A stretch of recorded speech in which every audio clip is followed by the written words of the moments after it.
Labs vakars visiem hokeja cienītājiem. Pieslēdzamies no Rumbulas Kurbats ledus hale 29. februāris un arī noslēdzošā Optibet hokeja līgas regulārā čempionāta spēle starp mainiekiem hokeja klubu Kurbats un hokeja skolu Rīgā.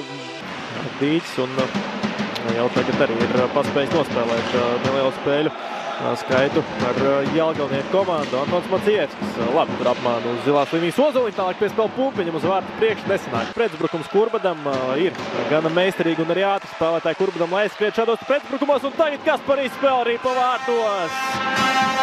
Izcils pretuzbrukums Kurbadam, kuru noslēdz Roberts Jekīmovs, tādējādi gana īsā laika posmā. Nedaudz vairāk kā tikai pēc 3 nospēlētām minūtēm izvirzās vadībā mainieki. Gana Rīgas izpildījumā Česnis vārtu priekšā patraucē viņam straupi izdarīt metienu pa vārtiem, tālāk Boltramovičam gan Ēzaus iztraucē, bet pacelta ir galvenā tiesneša roka un Dāvis Straupe tiek sūtīts uz noraidīto soliņu, pazaudēja spēle ar vienu spēlētāju priekšrocību Rīdznieki. Un redzējām arī, ka šodien nekas īsti izteiksmīgs nesanāca, un tagad ripa nenonāk vārtos. Galkins uz zilās līnijas piespēl šāviens, un šis te haoss gal galā arī par otrajiem ielaistiem vārtiem pārvērš hokeja skolai Rīga 2-0, un vēlreiz Ozoliņa virknējums izceļās, šoreiz gan pats Kurbada kapteinis gūst vārtus. Protams, jāuzteic arī Galkins, kurš redzam, ka pietiekami izdevīgā pozīcijā saņēma ripu pēc arī tādiem vairākiem metienu, un 19 vārti arī Arturam Mickevičam, kurš tagad tieši laukumā arī ar Līpšicu un viens no lielākajiem, ja ne pat pats lielākais spēles laiks komandā. Pumpiņš, ass metiens.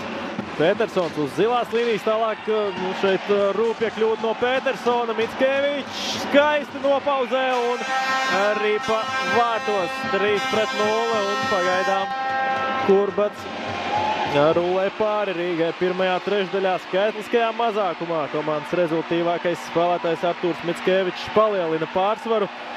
Ir Kurbadam Galkins ar Jekīmovu uz zilās līnijas. Jau Līpšits apmainās vietām, un šeit Roberts Jekīmovs 4-0.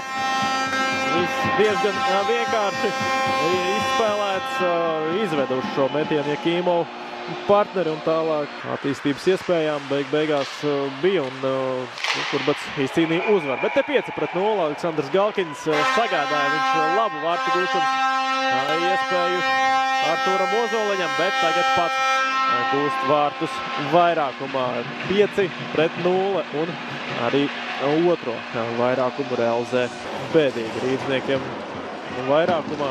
Šis jau sanāk 4. un te Galkins 1-1 izgājiens 6-0.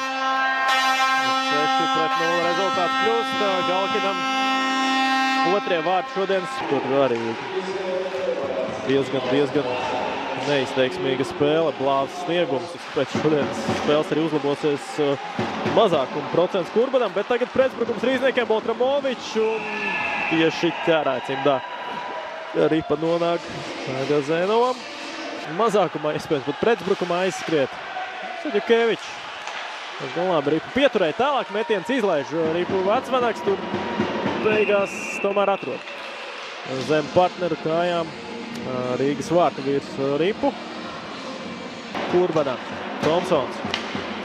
Vairākas īsās piespēles ar Kurbada hokejistiem. Novikovs uz vārtu priekšu piespēle līdz tukšiem vārtiem. Kaspar kombinācija un Roberts Jekīmovs gūst hat-trick. Šodien spēlē rezultāts 7-0, un arī vismaz vienu cepuri Kurbada fani. Un Ladusāns pret savu bijušo komandu tagad pretuzbrukumā. Ladusāns pats met pa vārtiem, Ločmelis un Vecvanaks izceli.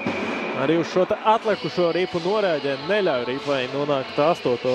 veidu, kā aizskriet. Un tagad jau gan pēdējais uzbrukums otrajā trešdaļā. Saģukevičs no Asaleņķa met pa vārtiem, un 8-0 rezultāts. Jūk un brūk viss hokeja skolai Rīga šodien, un tagad arī 8. reizi ripa nonāk. Pumpiņš savāc ripu, tur metiens no Asaleņķa. Gan Ēzaus pagaidām šodienas spēlē ar tādiem diezgan, tagad jau steidz Kurbats pretējā virzienā. Saģukevičs, tieši viņa metiens